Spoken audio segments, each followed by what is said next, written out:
Hello বন্ধুরা, সহজে রান্নাবান্না চ্যানেলে তোমাদের সকলকে স্বাগত। আশা করি তোমরা সকলেই খুব ভালো আছো। আজ আমি তোমাদের সাথে শেয়ার করে নেব একটা মজাদার মিষ্টির রেসিপি। খুব সহজে এই মিষ্টিটি তৈরি হয়ে যায় এবং তার জন্য উপকরণও খুব কম লাগে। তো আজ আমি তোমাদের সাথে শেয়ার করে নেব পাউরুটি ও আম দিয়ে তৈরি একটা মজাদার মিষ্টির রেসিপি। তো তার জন্য এখানে আমি 8 পিস পাউরুটি নিয়ে নিয়েছি। পাউরুটিগুলো হালকা একটুখানি আমি সেঁকে নিয়েছি। এরপর একটা গ্লাসের সাহায্যে আমি পাউরুটির মাঝখানের অংশটা গোল করে কেটে নেব। তো দেখো, এইভাবে আমি প্রত্যেকটা পাউরুটির মাঝের অংশটা গোল করে কেটে নেব।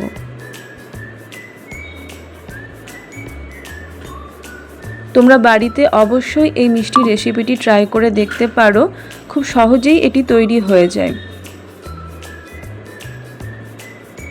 এভাবে প্রত্যেকটা পাউরুটি থেকে আমি গোল মতো অংশ কেটে নিয়েছি। এরপর দেখো আর কি উপকরণ আমি নিয়েছি। গোল করে টুকরো করে কেটে নেওয়া পাউরুটির অংশ আর একটা গোটা আম এভাবে ছোট ছোট করে কেটে নিয়েছি। এখানে নিয়েছি ক্ষীর, আর নিয়েছি এলাচ গুঁড়ো, আর নিয়েছি কনডেন্স মিল্ক।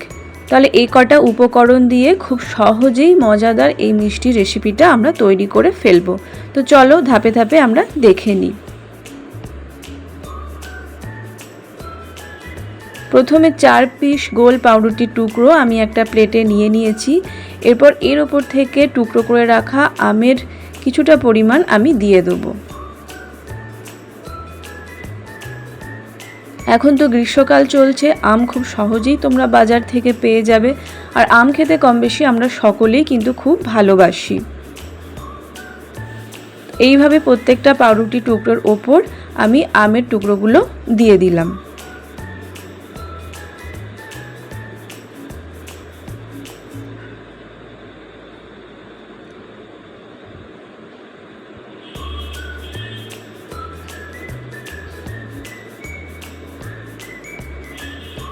এরপর ওপর থেকে একটু কনডেন্স মিল্ক আমি দিয়ে দেবো।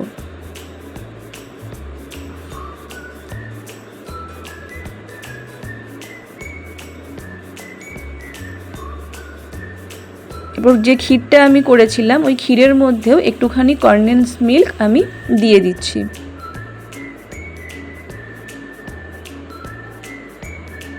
এবার একটুখানি এলাচের গুঁড়ো এর মধ্যে দিয়ে দিলাম, আর ওই পাউরুটি টুকরোগুলোর ওপরেও একটুখানি এলাচের গুঁড়ো দিয়ে দিচ্ছি। ক্ষীরের সাথে ভালো করে কনডেন্স মিল্ক আর এলাচ গুঁড়োটা আমি মিশিয়ে নেব। তারপর ওই পাউরুটি টুকরোগুলোর ওপর থেকে একটুখানি ওই ক্ষীরটা দিয়ে দেবো। ক্ষীর দেওয়া হয়ে গেলে বাকি যে পাউরুটি টুকরোগুলো ছিল সেগুলো ওপর থেকে বসিয়ে দিলাম। এরপর বাকি যে ক্ষীরটা আছে ওপর থেকে আমি দিয়ে দিচ্ছি।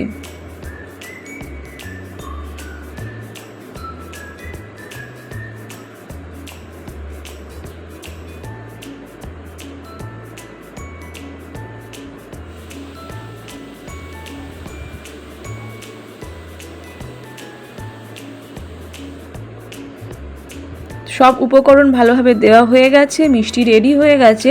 এরপর ওপর থেকে আমের টুকরোগুলো ছড়িয়ে দিচ্ছি। তো তোমরা দেখলে কত কম সময়ে এবং কত কম উপকরণ দিয়ে এই মিষ্টিটা আমরা তৈরি করে ফেললাম। এরপর এটা তোমরা ফ্রিজে কিছুক্ষণের জন্য রেখে দিতে পারো। ঠান্ডা ঠান্ডা মিষ্টি খেতে আরও ভালো লাগবে। ঠান্ডা না খেতে পারলে তোমরা এইভাবেও খেয়ে দেখতে পারো।